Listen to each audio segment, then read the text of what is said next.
Dad, remember that gymnastics routine from yesterday? The one with the bride who stripped off all her clothes.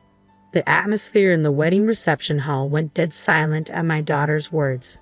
Just as the bride was about to read a letter to her parents, 5-year-old Tina blurted it out. The bride's face turned to stone, and Luke, who was holding Tina on his lap, looked like he'd seen a ghost. As the eyes of everyone in the hall turned towards our table, Tina continued, "Why would she undress if it wasn't bath time? You'll catch a cold if you undress anywhere other than the bathroom." To a child, it might be an innocent question, but adults instantly understood the implication. The hall couldn't settle down. The murmur was still there. Luke took Tina outside, and the female host, although shaken, tried to continue the ceremony. Encouraged by the host, the bride tried to resume reading her letter, but her voice was clearly trembling.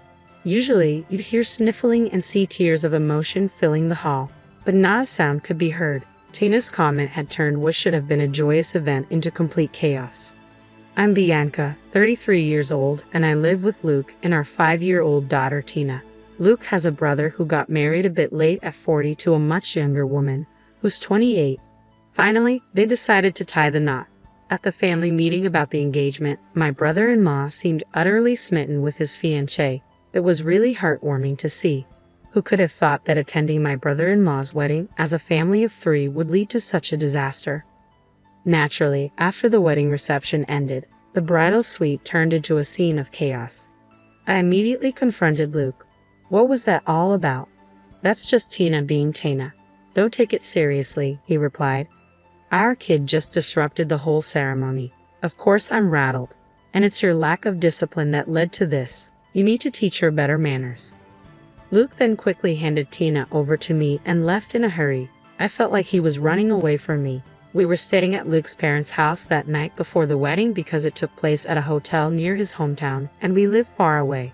His parents are genuinely kind people. They always have my back.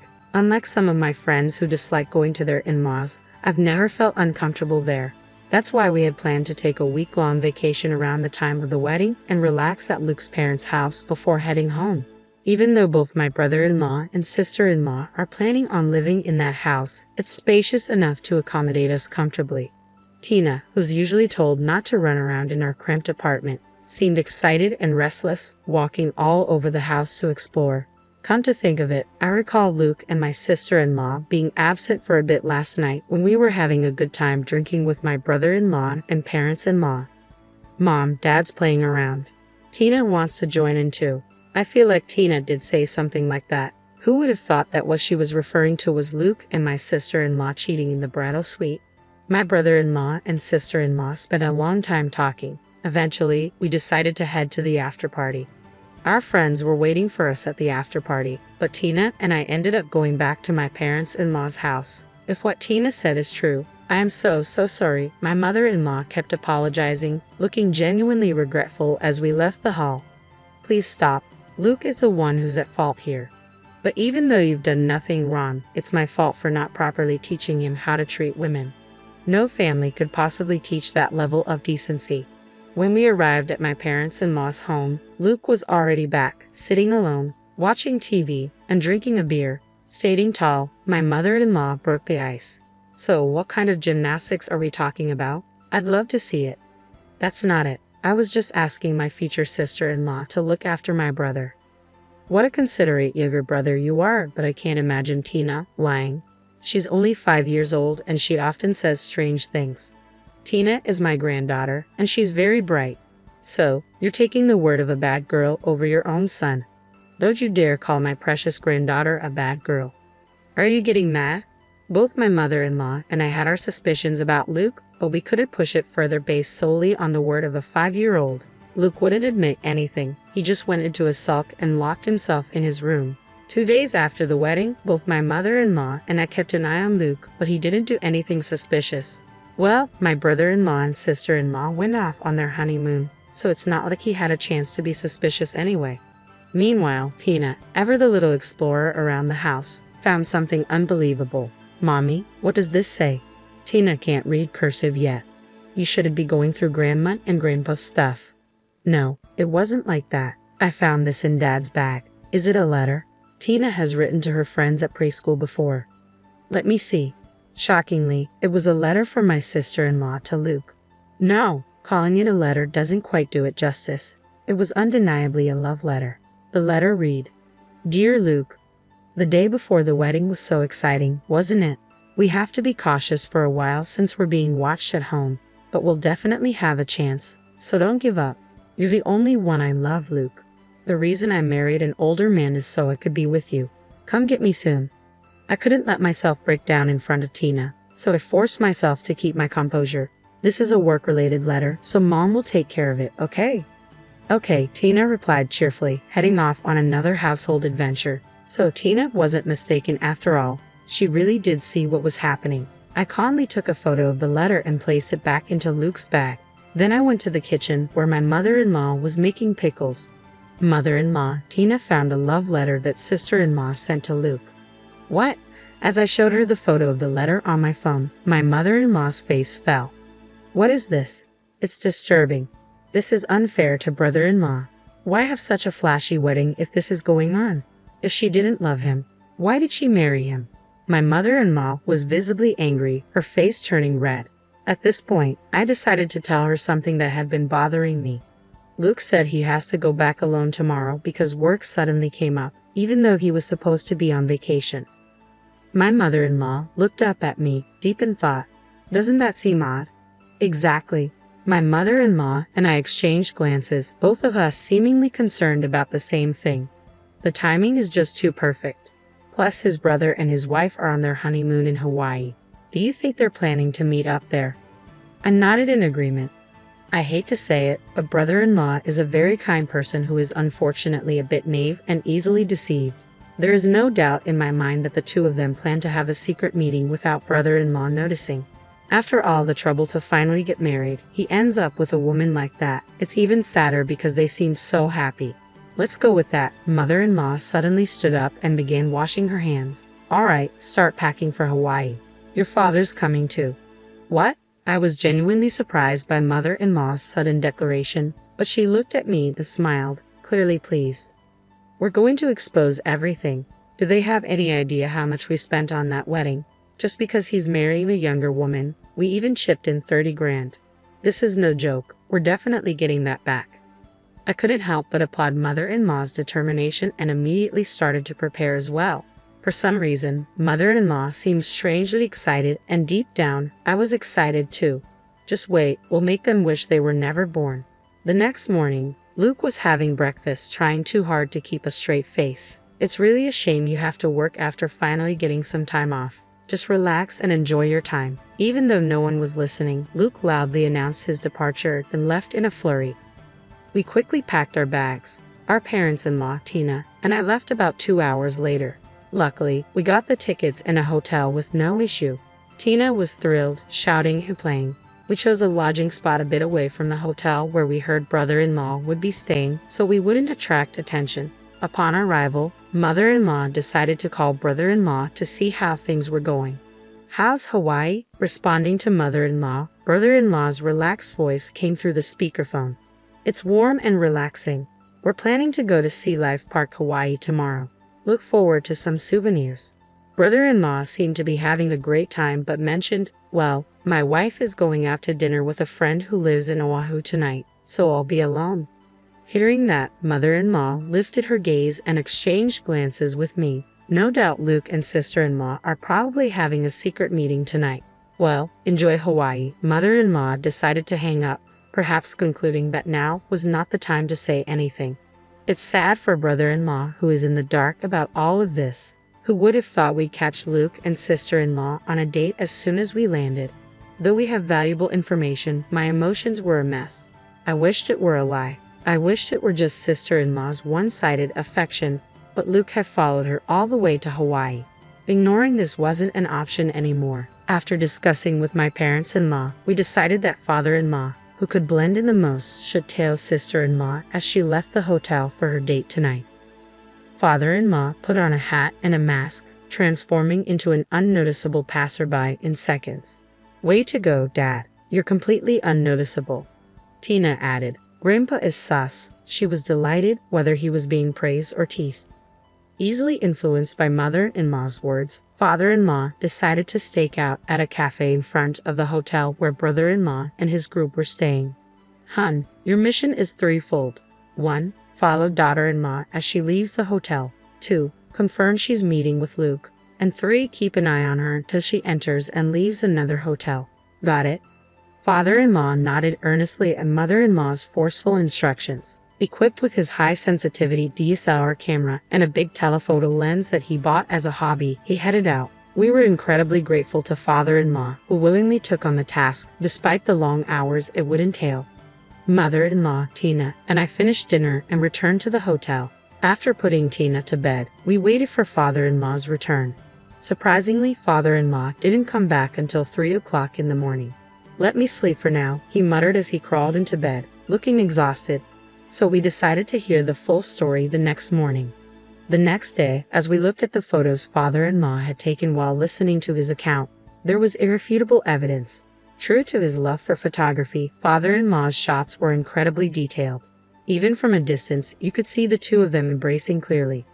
"So she really is cheating after all," I said, feeling the weight of the truth. It was a hard truth to accept for brother-in-law and me, but living a lie in a marriage was not an option. Seeing my downcast mood, mother-in-law asserted we should put an end to this difficult time as soon as possible. I couldn't agree more. On the second day, we learned that brother-in-law planned to go to Sea Life Park, Hawaii, so we decided to rent a car and follow him there. Inside the park, we left Tina with father-in-law while mother-in-law and I walked around. Soon enough, we spotted brother-in-law and his wife. Brother-in-law was genuinely interested in the aquarium displays, while sister-in-law was glued to her phone, showing zero interest in the aquatic life. Just as we were about to approach them, mother-in-law's phone rang. Apparently, father-in-law had spotted Luke coming out of the restroom. They're probably planning to meet discreetly here as well without my son noticing. You're probably right. Let's wait for that moment. We kept our distance and waited for sister-in-law to make a move. As expected, within 10 minutes, she left brother-in-law, who was busy looking at souvenirs, and started walking somewhere. We discreetly followed her into a less crowded exhibit area. When she found Luke, she immediately leaped into his arms and hugged him. Seeing this without any regard for others, something inside me broke. I couldn't hold back any longer. I marched up to the embracing couple and pulled them apart. Luke was shocked, his eyes wide open at my sudden appearance. I unleashed several slaps on him right then and there. Ow, stop it. I honestly don't remember how many times I hit him. I hit him before mother-in-law stopped me. She grabbed sister-in-law, who tried to escape when we showed up. How dare you deceive my precious son? Sit down. Frustrated, Luke and sister-in-law sat down on the floor. To avoid causing a scene, we moved to the rental car. Brother-in-law was already in the car, looking sad. It seemed he'd heard about what happened from father-in-law. In the minivan, we pushed Luke and sister-in-law into the farthest back row while mother-in-law and I sat in the second row to block their exit. "When did you start cheating?" I demanded. "I'm not cheating or anything. Why are you all even in Hawaii?" Luke retorted. "What about you? Why are you here?" "I'm here for work." "Don't lie. You came chasing after this woman, didn't you?" "It's a coincidence." Even then, Luke still tried to deceive us. So I confronted him with the evidence, photos that father-in-law had taken. "We can see you two were having fun until around 3 o'clock a.m. Father-in-law followed you." Luke sighed heavily. Sister-in-law kept her eyes down and said nothing. "So what Tina said during the wedding reception wasn't a lie, was it? You two were exercising the night before the wedding, weren't you?" "Look, I was in a tough spot too. I was bothered when sister-in-law came on to me. I told her multiple times that I have a loving wife and daughter, so it can't happen, right?" Just then, Luke started to shift all the blame onto sister-in-law, who responded with an incredulous "huh." Grabbing Luke, she yelled, "Who is the one saying leave my brother and be with me?" "No, I never said that," Luke shot back, and their argument began to heat up. Back and forth they went, arguing about who said what. I didn't come to Hawaii to listen to this nonsense. Finally, I couldn't hold back any longer. "Enough. I don't care who initiated it. Why can't you just apologize when you clearly betrayed me and brother-in-law?" "I'm the victim here," Luke insisted. "If you try to dodge responsibility anymore, I'll make your life a living hell." "What are you planning to do?" Let's just say I'll make sure everyone in your social and work circles recognizes you as the fool who slept with his brother's wife. What's the point in doing that? Well, if people aren't warned, you might try to make moves on their wives or girlfriends. I would never do that. You've already done it, haven't you? He had no comeback. Luke fell silent. It turned out that during a family dinner that had doubled as a meeting to sort things out, sister-in-law had developed a liking for Luke. Luke didn't mind the attention and continued a casual relationship with her. Bizarrely, Luke even suggested to sister-in-law, "Why don't you first marry my brother, get a share of his wealth, and then divorce him and marry me?" For some unknown reason, sister-in-law seemed to go along with it. Unbelievable. To be swayed by these two. Luke, who is supposed to be my husband, now looks utterly repulsive to me. "This dirty man is all yours. I don't want him anymore," I said. Sister-in-law, surprisingly pleased with my words, turned to me and smiled. "Really? What was all that fighting about just moments ago? But let me tell you, a man like this will definitely do it again. Cheating outside is one thing, but hitting on a family member is just sick, especially when he falls for a terrible woman like you. There's no cure."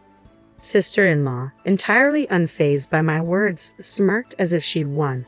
Is that a cry of defeat? I wondered. Well, do enjoy your few months together then. Even Luke joined in, grabbing sister-in-law's hand and starting to celebrate. What an incredibly cheerful pair they are. "Because of you, I spent $30,000 on a wedding we didn't even need to have.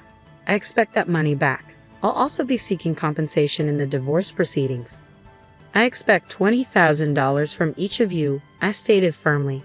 Hearing my mother-in-law's demand, sister-in-law suddenly shouted, "That's totally unfair." Luke joined in, saying, "As if we can afford that. If you don't pay, we'll go through lawyers and take this to court. If you two can find happiness under a $70,000 debt, be my guest." "This is outrageous. We just love each other a little," Luke protested. "That's precisely the problem. You'll both be held fully responsible for what you did," mother-in-law shot back. Just then, brother-in-law suddenly started moving the rental car. "Where do you think you're going?" I asked. Brother-in-law drove silently and, when he reached a deserted area near the ocean, he took their wallets and cell phones and left them there. I was surprised. I had never seen brother-in-law this angry before. As the rental car pulled away, their cries of "Don't leave us here. Please come back," echoed. "Watch out for snakes and mongooses, okay?" I waved cheerfully as I said this. I wondered how long it would take them to walk back to town from here. I hoped they made it back safely. Just then, I received a call from father-in-law. "Tina is looking for you, Bianca," he said. "We decided to head back to the aquarium. Let's enjoy Hawaii while we're here." "Absolutely," I agreed. We returned to the aquarium. At the large tank, brother-in-law was holding Tina's hand, both engrossed by the sharks. They actually looked happy. Better to see these lovely smiles than waste time on fools. Father-in-law's words lifted my spirits. Brother-in-law also appeared quite relieved, which was surprising considering he was just betrayed by his new wife. "I bet he's hurting inside. I know I am, being betrayed by Luke." But I refused to shed tears over them, and I thought brother-in-law must feel the same. Later on, brother-in-law and sister-in-law's divorce was finalized. Only 5 days had passed since the wedding reception, but brother-in-law returned all the wedding gifts to the guests. I also finalized my divorce with Luke, and Tina would now be living with me. I ended up getting all the assets in the divorce settlement, and we agreed on $400 per month for child support. Luke, ever conscious of what others think, easily agreed when my parents-in-law and I, through our lawyers, demanded money from him. He ended up shouldering a $70,000 repayment. But you can't control what people say. Rumors spread easily that he had an affair with his brother's wife and even followed her to Hawaii. Friends began to distance themselves, and even at work, the rumors got around. He got transferred from his high-performance sales team to a basement document storage area. It's been a year now, and I'm still on good terms with my in-laws. Just the other day, while looking through a school backpack catalog with my soon-to-be elementary school daughter, she said, "Grandma will buy it for you." "No, Grandpa will buy it," I teased. "It'll be a lasting joke." The room went silent when Tina said, "Let's settle this with a gymnastics competition."